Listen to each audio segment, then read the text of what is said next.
What's going on, guys? It's Jaded, and this week we got a little bit of news from Bashiok. Apparently he was on vacation, so pretty cool to see him back and posting blues again.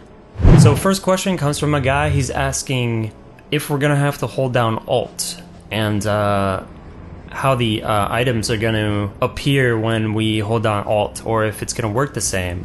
And Bashiok actually replied with a snippet of good little chunk of information here.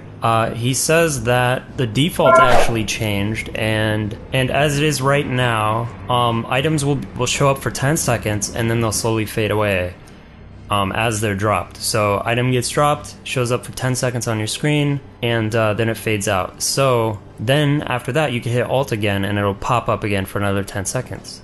And this is going to be, of course, the default way, and they are still having options, so you can go back to classic Diablo mode of where you hold down Alt and it shows up until you let off. And then they're also having an option to toggle the items from showing up, so you hit Alt once, it shows up forever, like all the items will appear, and then you hit Alt again and they all disappear. And then there's also the option to have it the opposite of classic, which I don't know if anyone's going to use that. And also additionally, he stated that, you know, you can rebind Alt to whatever you want. So this is pretty cool. You know, it's always cool that a company like Blizzard will acknowledge little tiny features like this, and you know, as fans, we kind of just eat it all up. Like, you go tell the average Joe a piece of information like this about D3, even though he might play D3 and he might be into it, like little things like this he probably doesn't care about. And but then you got people like you and me who just sit there and love to explore every nook and cranny of this game that's not even out yet. So gotta love that about Blizzard, and the fact that they recognize our passion for the game. Me personally, I'm probably not gonna change from default. I think that's a very smart way to fix this, what I consider a problem. Maybe other people didn't have this problem, didn't think it was an issue, but I think it's nice to throw in these options for people. Alright, so up next we got a guy who's asking, he says it sounds like you can have all of the high tier abilities if you wanted, and there's sort of that openness with the build where you can pick what you want pretty much. Ultimately, you could pick 3 abilities with long cooldowns, and Bashiok basically replied that for the Barb specifically, all 3 of the tier 7 abilities, they all have 2-minute cooldowns, and he even states there's a way to augment them. And so, like, my takeaway from that is going to be either runes or items of some sort, some set pieces maybe, traits and that sort of thing, or maybe even other skills that reduce cooldown. But he basically says you probably aren't going to do that, and this sort of sparked a lot of curiosity and a lot of questioning, because previously to this we didn't really take an in-depth look of how long that these skills had a cooldown for, and this sparked up a lot of controversy on forums and such, of people going, wait a minute, 2-minute cooldown in my Diablo game, what is this?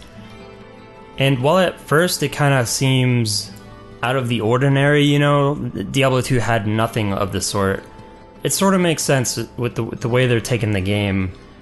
And I know this probably doesn't come across to everybody who's passionate about Diablo. Some people will disagree with this. Some people will say nothing should have, you know, cooldown. But ultimately, to balance stuff out, even if it's PvE, you do need a way to balance skills, and cooldown is just one way to do that.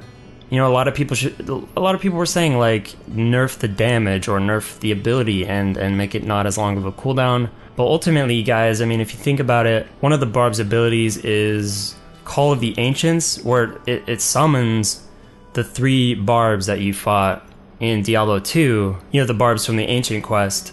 And to have these Barbs, like, at your beckoning call, like, whenever you want, is a bit ridiculous. And even if their damage was nerfed and they were just, like, I don't know, like, really gimp, but you could, you know, summon them all the time, like, the skill's sort of epic appeal or power would just be completely deflated. They would always be out on the field. There'd be no strategy to the gameplay. And, you know, some people disagree with this and think that it's going to cause like a rotation or something. So people were saying there's going to be rotations now, but really it breaks up the rotation of your basic abilities by allowing these big cooldowns. There's sort of these big grand moments that you can really get serious, or like oh shit buttons.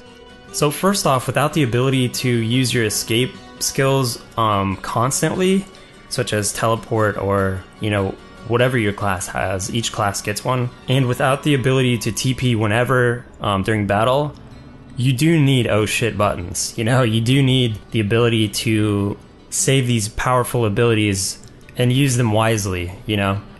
And guys, 2 minutes is not that long. I mean, if you look at other MMOs, and I realize D2 is its own thing, it's not another MMO, but that's why 2 minutes is probably going to be the longest cooldown in the game. If you look at other MMOs, 2 minutes is nothing, and for that ability to seem grand, it really has to be somewhat long.